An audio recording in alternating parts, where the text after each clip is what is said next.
Olá, amados irmãos, graça e paz esteja sobre todos. Estamos mais uma vez nos conectando e eu gostaria mais uma vez de chamar a sua atenção, de pedir a sua atenção para compartilhar a palavra do Senhor que veio ao meu coração durante essa semana. Eu gostaria de partir do texto do Evangelho de Marcos, o capítulo de número 5 e os versos que vão de 1 a 20. Texto conhecido de todos, do endemoniado de Gerásio de Gadara, que diz assim: eles atravessaram o mar e foram para a região dos Gerazenos.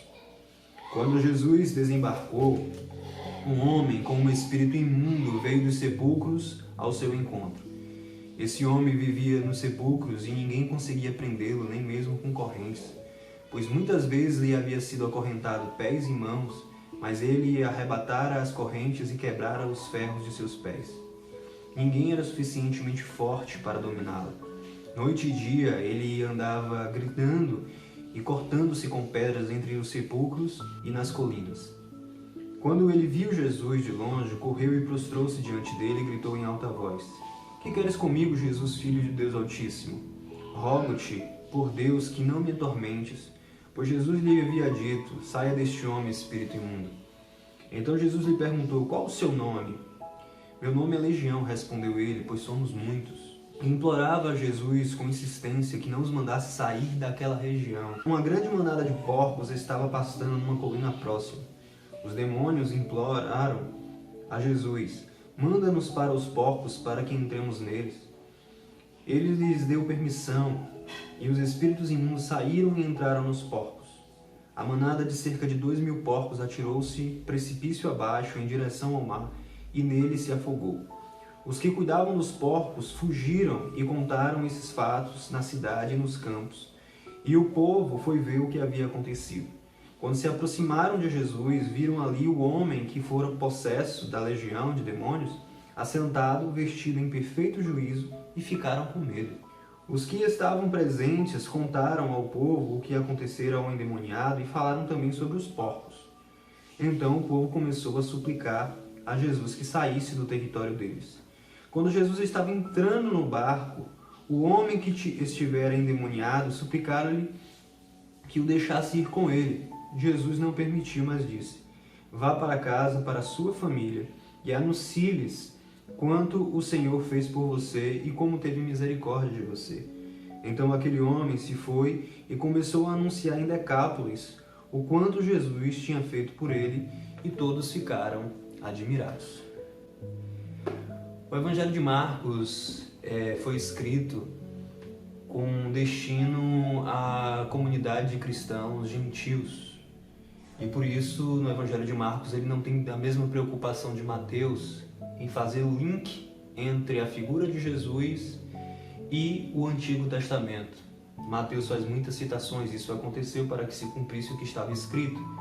Marcos não tem essa preocupação. Marcos tem como preocupação mostrar, dar testemunho do poder de Jesus sobre a criação, a dizer que a narrativa nos evangelhos sinóticos, Mateus, Marcos e Lucas, desse episódio que nós acabamos de ler, está sempre após o episódio em que Jesus acalma a tempestade.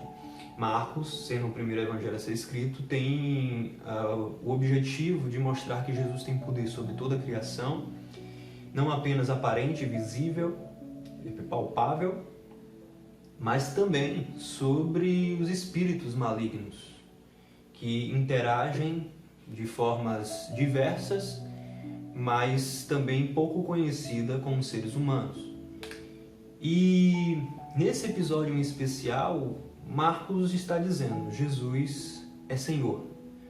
Os demônios precisam da sua autorização, da sua permissão para ir aos porcos. O endemoniado, ao qual ninguém consegue conter, resolver o problema, só fica são se Jesus expulsa os demônios. Jesus é Senhor sobre a tempestade, Jesus é Senhor sobre todas as potestades, sobre todos os demônios, tudo está sujeito e submisso a Ele. Essa é a lição principal do texto de Marcos. Agora, há outras questões no texto em que acabamos de ler que é extremamente importante visar. Por exemplo, o texto diz que Jesus vai para a região de Decápolis.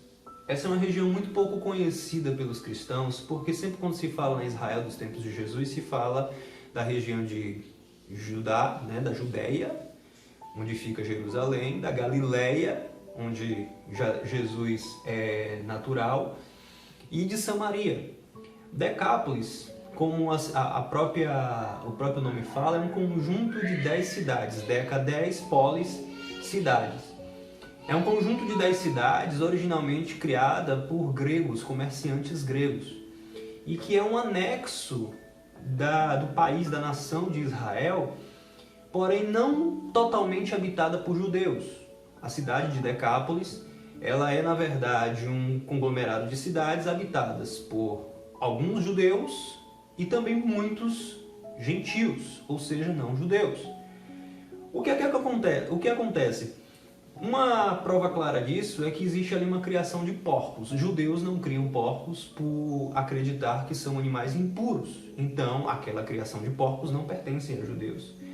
Por outro lado, Jesus não teria ido a Decápolis se não houvessem judeus ali. Afinal de contas, até mesmo quando comissiona os seus discípulos, os seus apóstolos, Jesus diz: não entrem em nenhuma cidade gentílica, apenas vão às ovelhas perdidas de Israel. E Jesus, no episódio em que se encontra com a mulher Sirofenícia, ele diz que veio primeiro para a casa de Israel.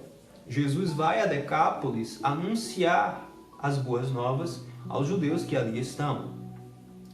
Mas nessa cidade em que ele entra, uma das 10, ele é recepcionado por um homem completamente possesso, endemoniado.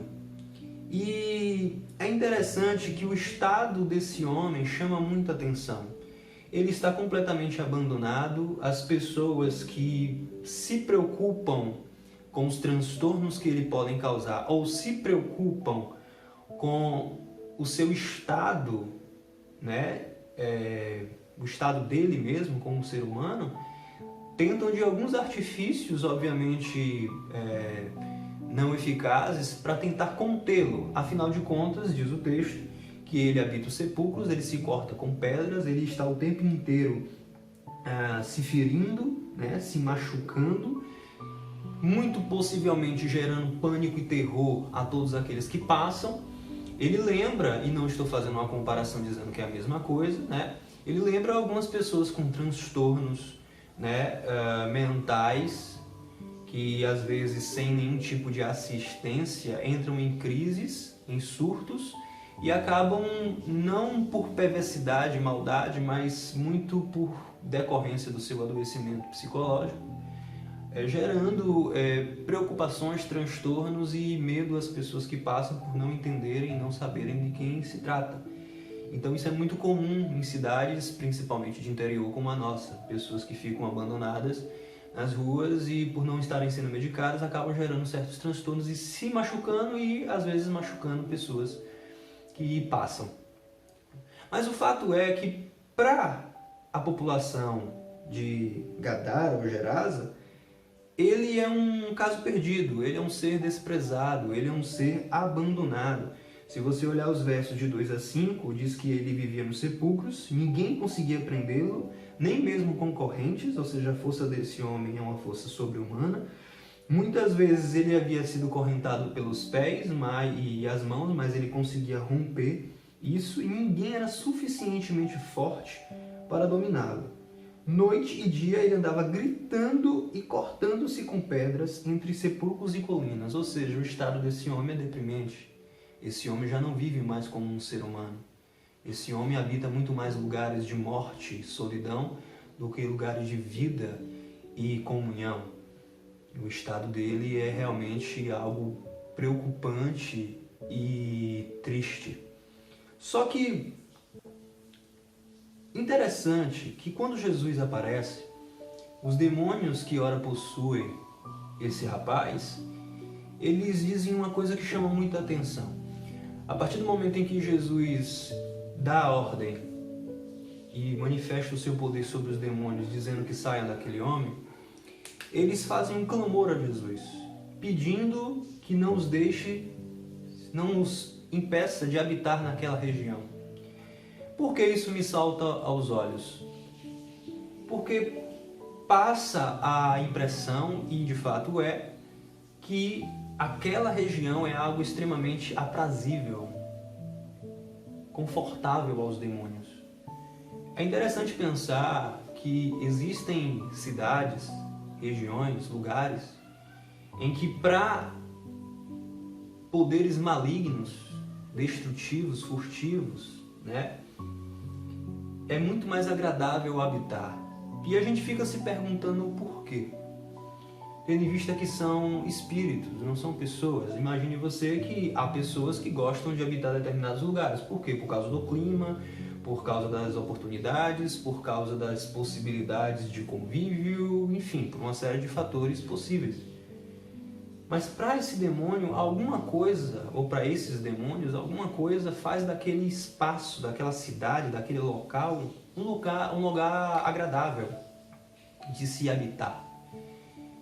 Quando Jesus pergunta quem é ele, qual é o seu nome, e Jesus não está fazendo um talk show como algumas religiões costumam fazer na TV, Jesus apenas quer saber de quem se trata, e ele diz legião, ou seja, nós somos milhares. Aquele homem está habitado por milhares e milhares de demônios. Aquele homem está desconfigurado. O que é externado não é ele. O que está externado é o que habita ele. E o que me faz chegar à conclusão de que não é como para nós o clima ou as oportunidades, ou seja lá o que for, que faz daquele lugar um lugar agradável para os demônios. Mas são as pessoas. Jesus diz que o diabo veio roubar, matar e destruir. Para fazê-lo, ele precisa que tenha pessoas, pois é o objetivo dele, roubar, matar e destruir pessoas. Pedro diz que o diabo, nosso adversário, manda nosso derrodar buscando a quem possa tragar, ou seja, ele está atrás de pessoas. O ambiente agradável aos demônios é agradável por causa das pessoas que ali habitam. O grau de deterioração humana, de crueldade das pessoas que habitam aquele lugar é grande. A gente vê isso durante todo o texto. Olha quem são as pessoas que habitam aquele lugar. O texto continua a correr e diz que Jesus permite e ordena que aqueles demônios vá para os porcos. Existem ali 2.000 porcos que, ao serem possuídos por demônio, e não vou entrar na logística dessa dinâmica, nós não entendemos muito bem, a Bíblia não se preocupa em passar, tudo é mera especulação. O porquê entram nos demônios e demônios podem habitar em animais, isso não é a questão, não é tão importante para nós. O mais importante é você saber que aquele que é de Deus, o maligno, não toca, isso é fato. Mas eles se precipitam. Ora, aqueles demônios pertencem a alguém, e se pertence a alguém não é uma criação doméstica de porcos. Aquilo é uma atividade econômica, naturalmente. É um criador de suínos. É uma atividade econômica comum a gentios daquela região. E aqueles porcos se precipitam ao mar. As pessoas que veem aquilo dão notícias à comunidade de Gadara do que havia acontecido, e ao ver, ao contemplar, testemunhar aquela situação, as pessoas no fim das contas acabam ficando com medo de Jesus. Ao invés de se alegrarem com a situação nova daquele rapaz que havia sido salvo, liberto, transformado, que o texto diz que quando, no verso de número 15, quando se aproximaram de Jesus, viram ali o homem que fora possesso da legião de demônios, assentado, um homem que não parava quieto, vestido, um homem que, segundo a narrativa de Lucas e Mateus, andava nu, e em perfeito juízo. ao contemplar essa maravilha, essa transformação, essa manifestação de poder e misericórdia divina, ao invés de se alegrarem, aquelas pessoas ficam com medo. Elas ficam aterrorizadas. Depois, elas não só ficam com medo de Jesus, como mandam Jesus embora. Ou seja, aquele lugar de trevas, de deterioração, onde demônios gostam de habitar, onde o ambiente é muito agradável a seres malignos e a malignidade que eles distribuem, ao invés de se alegrarem com a luz que chega àquela cidade, com a manifestação do poder de Deus revelada a eles a expulsam, eles a colocam para fora. Eles sentem medo, eles sentem aversão. Eles mais estão preocupados com suas atividades econômicas, eles mais estão preocupados com a sua criação de porcos do que com um ser humano. Seria mais ou menos nós, ao transitarmos pelas ruas da nossa cidade, vermos alguém num estado bem semelhante ao desse rapaz, depois de tanto conviver com as mazelas dele, um dia vê-lo em perfeito juízo em decorrência de uma manifestação clara do poder e da bondade de Deus para com ele, e ao invés de a gente se alegrar, a gente querer expulsar quem libertou ele daquela condição horrenda, porque isso de alguma forma fechou o calçadão, afetou a nossa economia, afetou o nosso dinheiro. Ou seja, isso denuncia naquela época que as pessoas estavam mais preocupadas com suas posses, com o seu ego, com suas vontades, do que com a vontade de Deus. Deus, Jesus encarnado, sendo quem era, o Senhor, vai até aquela cidade no intuito de manifestar a salvação, de trazer a eles conhecimento da verdade divina, das boas novas de Deus que vem salvando os homens. E numa manifestação, um sinal, uma manifestação de poder, para que todos pudessem crer, as pessoas simplesmente desprezam, sentem repulsa pela figura de Jesus. É interessante que Jesus, no capítulo de número 11 a 12 de Mateus, bem como nos evangelhos sinóticos também, Jesus fala que haverá mais condenação para algumas cidades da sua época do que para Sodoma e Gomorra. Ele fala de Corazim, ele fala de Betsaida, ele fala de Cafarnaum, cidades onde foram feitos muitos sinais e prodígios, onde a manifestação do poder de Deus foi tão latente e mesmo assim as pessoas não creram, pessoas de coração endurecido. Eu falo como valenciano, e por favor não quero necessariamente fazer tantas comparações, mas é fato que existem ambientes, e são cada vez mais ambientes, onde não necessariamente as pessoas que ali estão são possessas, perderam a consciência para demônios. E eu creio em possessão demoníaca, não creio que tudo é possessão demoníaca, mas creio em possessão demoníaca sim. Mas existem ambientes, obviamente, onde as pessoas não necessariamente são possessas, mas as pessoas naturalmente são corrompidas a ponto de agirem de forma cruel, perversa, demoníaca, que tomam como objetivo de vida roubar, matar e destruir pessoas e coisas, vida, coisas agradáveis a Deus. E o ambiente é formado pelas pessoas que o frequentam. Todo ambiente maligno, perverso, só o é porque existem pessoas perversas, malignas, cruéis. O que é Jesus? Jesus é a luz que vem iluminar a cidade. Jesus é a manifestação da misericórdia de Deus, da salvação de Deus, para influenciar pessoas, a fim de que essas pessoas, sendo iluminadas por Deus, salvas por Deus, modifiquem o ambiente. A igreja, como eu tenho dito durante toda essa pandemia, não é o templo. A igreja não é um conglomerado de pessoas sem um propósito específico. A igreja é justamente a comunidade de pessoas influenciadas, modificadas ou em modificação por Deus, a fim de mudar os ambientes que aqui estão. Jesus nos chamou para sermos luz do mundo e sal da terra. Ou seja, qual é a finalidade da luz se não iluminar? Qual é a finalidade do sal se não dar sabor? Olha que esse rapaz, após ser liberto dos demônios, o objetivo dele é seguir Jesus, ele quer seguir Jesus. Mas, no fim das contas, ele é impedido, Jesus não permite que o faça, e acaba que Jesus dá a ele uma missão. Jesus diz, nos versos de 19 a 20, Jesus não permitiu, mas disse, vá para casa, para a sua família, e anuncie-lhe quanto o Senhor fez por você e como teve misericórdia de você. Então aquele homem se foi e começou a anunciar em Decápolis o quanto Jesus tinha feito por ele. Todos ficaram admirados.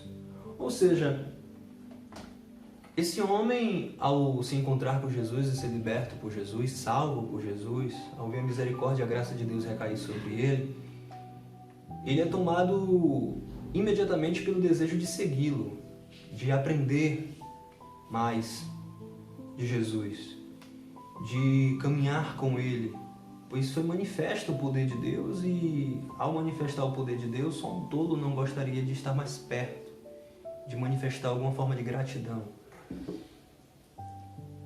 Mas Jesus não diz a esse homem que, como os seus apóstolos, ele tem que seguir aonde quer que vá, tem que estar o tempo inteiro com ele, não naquele momento.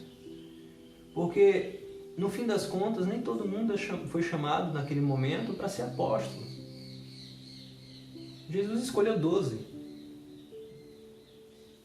Como nos dias de hoje, nem todo mundo é chamado para ser pastor, bispo, apóstolo, padre, rabino, pregador, grande evangelista, grande isso, grande aquilo, grande isso, grande aquilo. Não. Jesus convida pessoas a segui-lo, a obedecê-lo, a viver segundo a revelação da vontade de Deus. E no fim das contas, tudo o que Jesus quer de nós é que a gente compartilhe com as pessoas aquilo que ele nos deu, a saber, a manifestação, do que o Senhor fez por você, por mim, por nós, e como teve misericórdia de nós. E ele diz, o primeiro lugar aonde esse homem deve fazer isso é na casa dele. Imagine o nível de angústia, tristeza, de descrença da família dele a respeito de qualquer melhoria, mudança daquele rapaz.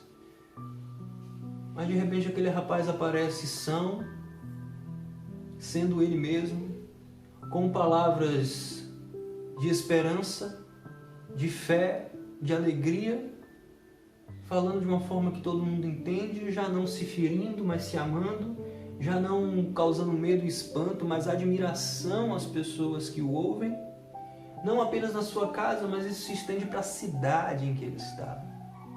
E o testemunho daquele homem que todo mundo sabia quem era, onde vivia, o que fazia, como se portava, fala mais alto do que qualquer outra coisa. Esse homem não entra para a história da igreja como um grande mártir, como um grande apóstolo, como Pedro, João, Tiago, não. Ele entra para a história apenas como alguém que teve um encontro com Jesus, cuja misericórdia, a graça, a salvação chegou até ele.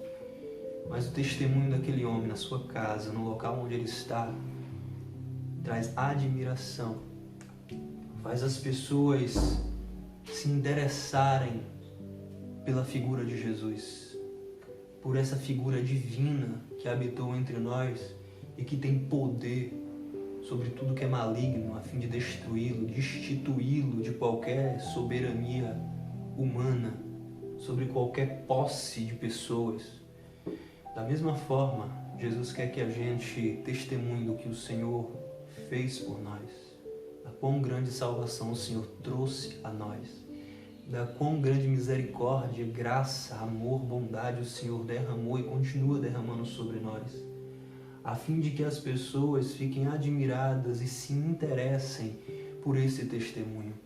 Para tal é necessário que a gente sempre se lembre quem fomos, o que ainda somos e que nós estamos sendo transformados. Porque eu vejo muita gente, ressalta essa questão por isso, muita gente que dá um testemunho do que há de ser e não do que se é. Como assim? Muita gente que dá um testemunho de que é sem pecado, de que é melhor do que todo mundo, de que é mais santo do que todo mundo. E obviamente não diz isso, mas expressa isso num discurso preconceituoso, discriminatório, muitas vezes ignorante, muitas vezes impositor, como se já não tivesse pecados, como já tivesse sido completamente transformados, como se já tivesse sido completamente santificados, né? E isso não impacta ninguém. O que traz admiração, impacta as pessoas, é justamente dizer às pessoas que, de fato, eu vivi perdido, eu vivi angustiado, eu vivi totalmente desiludido, eu vivi totalmente desesperançado, eu vivi assim, eu fui assim. E eu não encontrei salvação para isso até que me deparei com Cristo Jesus. Naturalmente, como naquela cidade, muita gente não vai ouvir, acreditar e dar atenção a isso. A obrigação de quem caminha e segue a Jesus não é essa, não é convencer, é apenas testemunhar. Então, no fim das contas, eu oro e espero que a você, que como eu, teve um encontro com Cristo, viu as misericórdias e a salvação dele chegar até a sua vida, como chegou até a minha vida, nós sejamos testemunhas do poder de Deus, do amor de Deus para conosco, do quão grandes mudanças Ele tem feito em nossas vidas, muitas delas às vezes nem expressas, mas reais em nós. Eu oro a Deus e peço ao Senhor que a minha cidade, a minha casa a princípio, mas também a minha cidade, vejam as minhas boas obras, não porque eu vivo tentando torná-las óbvias, mas vejam as minhas boas obras e glorifiquem ao Pai que está no céu, porque em mim se implantou a luz que ilumina todo mundo. Porque o Espírito do Senhor habita em mim e conduz a minha mente, o meu coração, os meus objetivos, os meus princípios e valores, e fazem de mim, e fazem de você, e faz de todo mundo que é habitado pelo Espírito, gradualmente pessoas melhores, que já não comungam com a injustiça, com a luxúria, com a crueldade, com a desonestidade, com a hipocrisia, com o racismo, o preconceito, com o julgamento de pessoas, mas apenas com amor, misericórdia, honestidade, a retidão, segundo a vontade de Deus. Para que a partir da minha vida, que é mudada e consequentemente muda a minha forma de se relacionar com as pessoas e com os espaços em que vivo, isso possa gerar influência, tal qual a presença de Cristo gerou influência na minha vida, e vá mudando os espaços da minha cidade, e vá gerando ambientes de justiça que são agradáveis a Deus. Até que um dia o Senhor volte e forme, pelo seu poder e sua autoridade, a totalidade do reino de Deus dentre nós, aonde já não existirá mais espaços de injustiça e maldade, aonde já não existirá demônios, aonde já não existirá possessão, aonde já não existirá mais pessoas vivendo segundo a influência maligna, destrutiva de demônios, aonde as pessoas já não se tornarão mais demônios umas para as outras, roubando, matando e destruindo umas às outras. Eu te convido a refletir em tudo que está sendo dito, eu te convido a reler esse texto, mas acima de tudo eu te convido a crer em Jesus, buscar a presença de Jesus, querer e caminhar com Jesus, pois Ele continua se encontrando conosco todos os dias. Que assim seja com sua vida e que Deus o abençoe grandemente.